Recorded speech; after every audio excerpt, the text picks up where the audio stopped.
Bonjour, bienvenue dans cette vidéo sur la force de gravitation et le poids. Je suis Yvan Pouchat, professeur de physique-chimie. Nous allons d'abord parler de la force de gravitation, la définir, préciser la notion de vecteur et calculer cette force. Puis nous verrons si la force de gravitation entre deux personnes existe et est importante. Nous calculerons ensuite la force de gravitation entre un astre, la Terre, et une personne qui se trouve sur la Terre, et nous verrons que nous pouvons la redéfinir comme étant le poids de cette personne. Puis nous déterminerons la valeur de G, intensité de la pesanteur, sur la Terre. Pour définir les forces de gravitation universelles, nous allons prendre deux objets A et B, a priori la Terre et la Lune, chacun de masse MA pour la Terre et de masse MB pour la Lune. Ces deux objets A et B sont séparés d'une distance DAB qui est mesurée à partir du centre de chacun de ces deux objets. Du fait de leur masse, va exister entre ces deux objets une force d'attraction. Nous pouvons représenter ici la force exercée par A sur B, par la Terre sur la Lune, et la force exercée par B sur A, donc par la Lune sur la Terre. Vous voyez que ces deux forces ont même longueur, donc ce sont représentés par deux vecteurs de même longueur qui ont la même direction.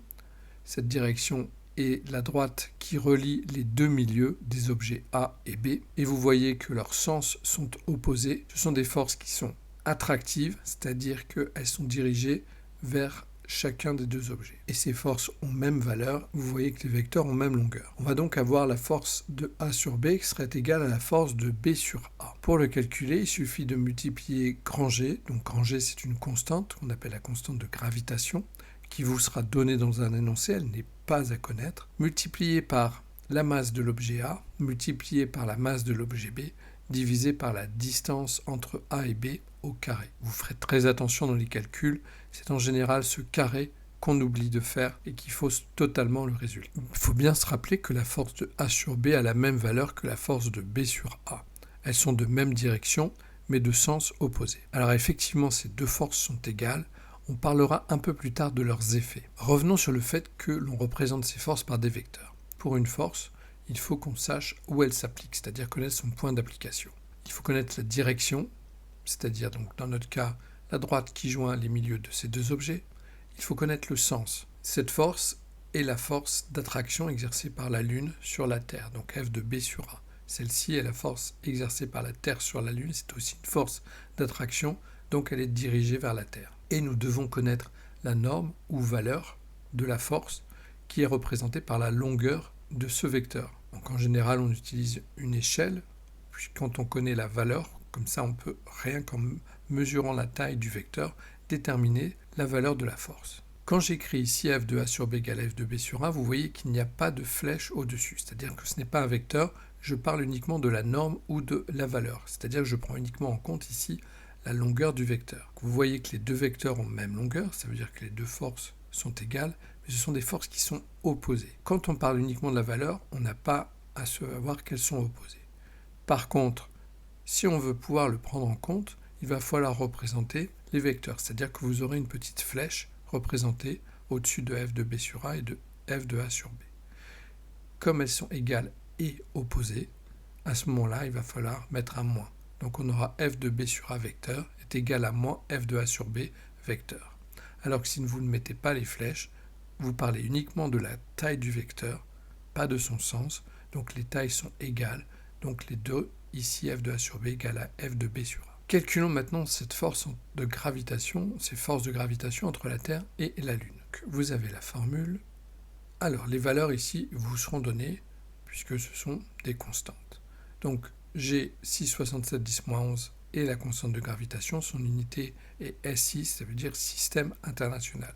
L'unité n'est pas très intéressante pour G, elle est un peu compliquée, elle n'est pas à retenir, donc en général on utilise SI. Pour les deux masses, on va utiliser le kilogramme, qui est aussi l'unité du système international pour les masses, et pour la distance, vous ferez très attention, on doit utiliser le mètre. Donc même si cette distance vous est donnée en kilomètres, il faut la mettre en mètres, sinon votre résultat sera faux.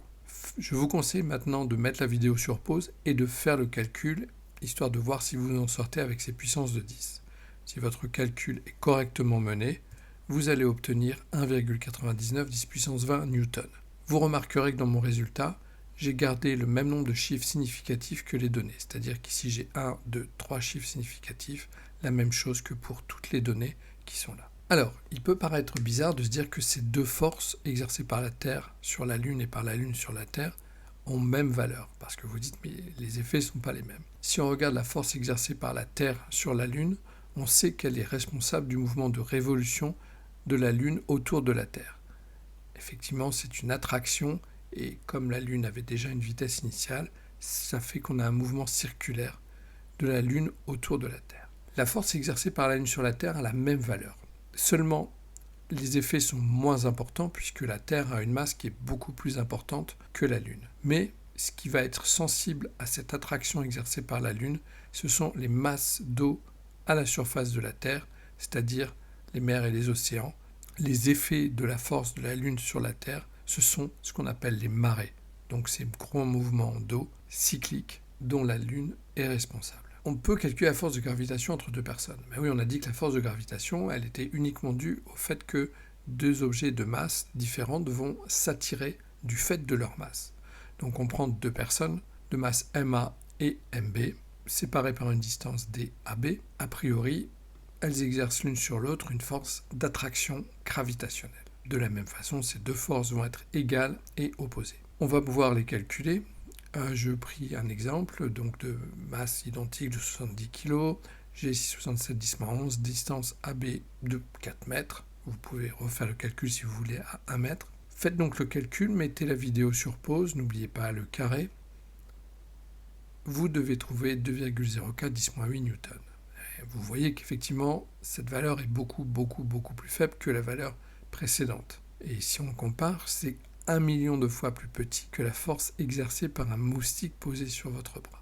Donc ça veut dire que cette force de gravitation entre deux personnes, elle n'a aucun effet, elle est beaucoup trop faible. La force de gravitation, elle va fonctionner que si au moins un des deux corps a une masse très importante. Et c'est ce qui va se voir si on regarde la force de gravitation entre la Terre et n'importe quelle personne à la surface de la Terre. Donc on prend deux personnes de même masse, et donc elles vont toutes les deux subir une force d'attraction par la Terre. Elles vont aussi exercer une force d'attraction sur la Terre. Mais comme on en a déjà discuté, ces personnes ont des masses très faibles par rapport à la Terre, donc elles vont effectivement ressentir les effets de cette gravitation. Alors que chaque personne exerçant une force sur la Terre, c'est vrai, mais la Terre a une masse tellement grande que les effets de cette force pour elle sont complètement négligeables. Donc on peut les enlever. Alors quand je dis les enlever, ça ne veut pas dire qu'elles n'existent pas, mais ça veut dire que comme ça n'a aucun effet sur la Terre, on ne les étudie pas. L'expression de cette force de gravitation sera grand G fois la masse de la personne fois la masse de la Terre sur le rayon de la Terre au carré. Pour chaque personne ou chaque objet, ce qui va changer, c'est la masse M. Donc ce que je fais, c'est que je mets en premier. Par contre, vous voyez que tout le reste, grand G, la masse de la Terre et le rayon de la Terre, sont des constantes qui ne vont pas changer. Donc quand on étudie la force de gravitation exercée par la Terre sur n'importe quel objet, si vous lâchez un objet, il va tomber, vous savez que c'est dû à la force de gravitation. On l'utilise énormément, cette force. Donc pour simplifier son calcul, on l'a appelé le poids. Et donc le poids dépend de la masse M et de petit g. Et petit g, il est en fait calculé avec grand G, la masse de la Terre et le rayon de la Terre au carré. Donc le poids est bien la force de gravitation exercée par la Terre sur n'importe quel objet qui se trouve à sa surface ou à proximité de sa surface. G est ce qu'on appelle l'intensité de la pesanteur. Alors, nous allons calculer G. Je reprends l'expression précédente que vous devez pouvoir retrouver et nous allons reprendre les valeurs qui sont des constantes, la masse de la Terre, le rayon de la Terre et grand G. Mettez la vidéo sur pause et faites le calcul. Vous allez devoir trouver 9,81 et donc ce sont des newtons par kilogramme. Alors on a considéré que le rayon de la Terre était constant, mais seulement la Terre, ce n'est pas une sphère parfaite. Si on prend par exemple ce qui se passe pour une personne qui est au sommet de l'Everest, il faut rajouter au rayon de la Terre 8850 mètres. Et donc oui, on n'est pas à la même distance du centre de la Terre, qu'on soit au niveau de la mer ou qu'on soit au sommet de l'Everest. Qu'est-ce que ça va changer le fait d'ajouter 8850 mètres au rayon de la Terre? Le calcul va devenir le suivant. Si vous faites la somme, si vous additionnez 6,37 10 puissance 6 mètres plus 8850 mètres, En arrondissant, vous allez trouver 6,38 10 puissance 6 mètres. Vous voyez qu'il y a très peu d'écart. Et effectivement, si vous faites le calcul, vous pouvez mettre la vidéo sur pause et le faire, on obtient 9,78 newtons par kilogramme. Donc, il y a une variation, une différence, mais elle est très très faible.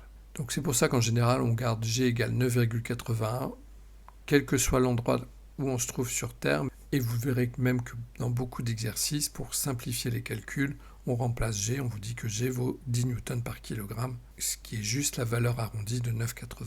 Alors, il ne faut pas confondre G, la constante de gravitation, et petit g, l'intensité de la pesanteur. On utilise la force de gravitation pour étudier les astres, par exemple avec un référentiel héliocentrique ou géocentrique. On va utiliser plutôt le poids pour étudier l'action de la Terre sur tout objet à sa surface ou à proximité, donc dans un référentiel terrestre. Alors évidemment, vous allez devoir connaître l'expression de la force de gravitation que nous avons vue au début de la vidéo, et vous devez connaître l'expression du poids. Et en comparant ces deux expressions, vous devez retrouver la formule de petit g pour pouvoir éventuellement le calculer. Encore un petit peu de vocabulaire, on utilise alors le mot poids et non pas force du poids, s'il vous plaît, puisque le poids est une force, et on n'utilise pas le mot gravité non plus, on va utiliser le mot poids. Cette vidéo est maintenant terminée, j'espère qu'elle vous aura été utile, je vous souhaite de bonnes révisions, n'hésitez pas à liker et commenter cette vidéo,